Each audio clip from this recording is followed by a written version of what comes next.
I represent, then my confidence. I am the greatest. I cannot lose. I'm pretty. And every man believes he's the greatest. Every man would like to be the greatest. Many want to say this, but they fear it. And they see this in myself, and some hate me for it, and some love me for it.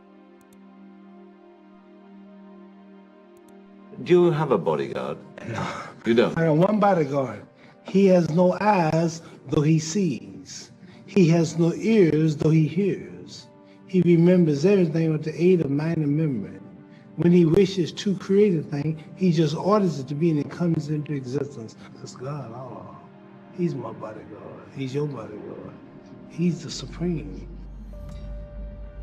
What would you like people to think about you when you've gone? I'd like for them to say he took a few cups of love. He took 1 tablespoon of patience, 1 teaspoon of generosity, 1 pint of kindness. He took 1 quart of laughter, 1 pinch of concern, and then he mixed willingness with happiness. He added lots of faith, and he stirred it up well. Then he spread it over a span of a lifetime, and he served it to each and every deserving person he met. I studied life, I studied people, and I'm educated on this. But when it comes to reading and writing, I'm not. I may be illiterate in that. But when it comes to common sense, when it comes to feelings, when it comes to love, compassion, heart for people, then I'm rich. Yeah. I wrote something once that says, where is man's wealth? His wealth is in his knowledge. For if his wealth was in the bank and not in his knowledge, then he don't possess it because it's in the bank. You understand? My wealth is in my knowledge. I'm a spokesman for my people, and I want to represent my people, and I don't want to be a bad representative. I can't be blind, because the blind lead the blind, they all fall in the ditch. No, I want to say something right here.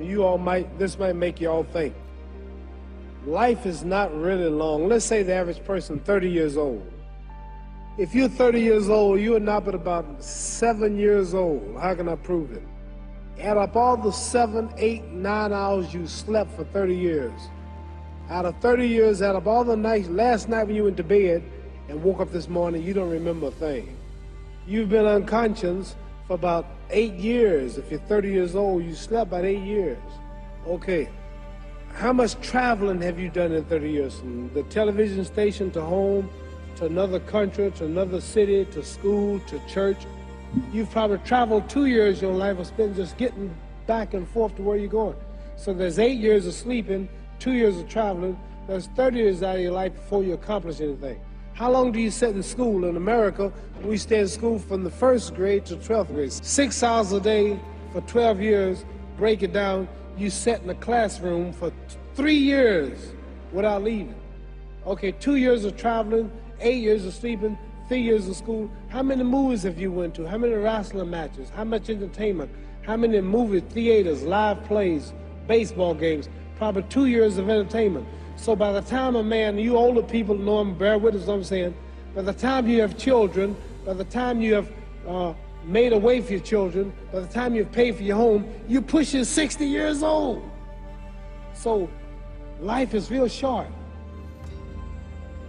See, Ali, that's the only thing about Ali. When you were watching Ali get beaten up as an old man, even if that was a young kid, he's not going to quit. You got to kill him. He won't quit. Even he was getting beat up every round, getting kicked out of my lab at home. And it's a champ. No, come on, let me out. Come on out. They wouldn't stop. He would have to stay up there and just take the beating like a man. He wouldn't quit. And the way I respect a guy like that so much, I have so much admiration for a guy like that so much, but it's just not right to be that way as a human being. Just say it's over. I come back and fight another day else. You got me, you know. And listen, I always like to think I'm a bad. I don't give a, but that's a part of Ali. That's where he overshines me, because I can't understand a man that's willing to just really die for this, you know. And I talk that, but he's the real thing. Why does it make you emotional? Is it talking about him or the relation to you? Me, Ali's a giant. There's no way other fighters can match him. He'll die for this shit. He'll die. I'm not gonna die for this. Everybody has a purpose in life. Everybody has a destiny. And the knowledge of that destiny enables one to fulfill it. See, so everything was put here for purpose. Ants, buzzards, trees, and it's the knowing of that purpose that enables every man to fulfill it. And life begins when a person realizes his purpose in life. Very few people know how to go about finding what's the best purpose in their life that they should try to fulfill. And mine was just to be the world heavyweight champion. And then also not only being the champion, but keeping my dignity, my pride, and my manhood, not Uncle Tom, as they say, selling out my people just for the white man's dollar. So this is my purpose, to go down as the first one, just about to go all out and all the way, and being clean with the sport, and not representing nothing like tobacco and whiskey and various commercials, and stand with my people and representing everybody, and at the same time not disowning my own, marrying my own kind, and socializing with my own kind. But I belong to the world as far as being the champion, but I let it be known that I am black, and I will always be black and with black, even if I mean give up all the money and everything that I can be offered from boxing.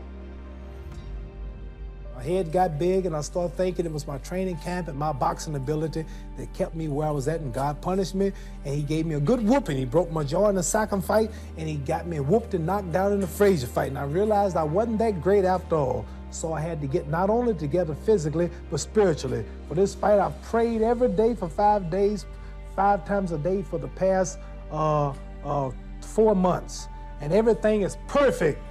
And if Allah's with me, it ain't no way no man can win. No way. Because I'm representing God. I'm representing the freedom of black people in America. I want to be the one black man who stands up and look at white people and tell the truth, who don't sell them out, who don't Uncle Dom, who don't promote cigarettes, don't promote whiskey, take his fame to uplift his little brother in the ghetto. How do we treat each other? How do we help each other? So, I'm gonna dedicate my life to using my name and popularity, helping charities, helping people, uniting people, bringing people bumming each other because of religious beliefs. We need somebody in the world to help us make peace. So when I die, if there's a heaven, I wanna see it. Because we live how long? 80 years? The odds are everybody in this room, some of you gonna be dead 20 years from now, some of you gonna be dead 50 years from now, some are going to be dead 30, and some are going to be dead 60, 70 years now. We all going to die soon. And if you live to be, say, 125 years old, which we don't do, right? Let's say we live to be 250, and you can have sex for 145 of those years. You're going to come to the end after that. So, we don't have but about 80 years on earth. This is a test to see where will we spend our life in heaven and hell. This is not the life now. Your real self is inside you. Your body gets old. Some of you go to look at the fridge, you don't have no teeth. Your hair is leaving you. Your bodies get tired. But your soul and your spirit never die. That's going to live forever. So your body is just housing your soul and spirit. So God is testing us on how we treat each other, how we live, to see where our real home be in heaven. So this physical stuff don't last for so long. So my car, this building is going to be here when the man who built it dead. There have been many kings and queens of England. They're all dead. After this one is gone, another one will come. So we don't stay here. We're just trustees. We don't own nothing. So what am I saying? The most important thing about life is what's going to happen when you die.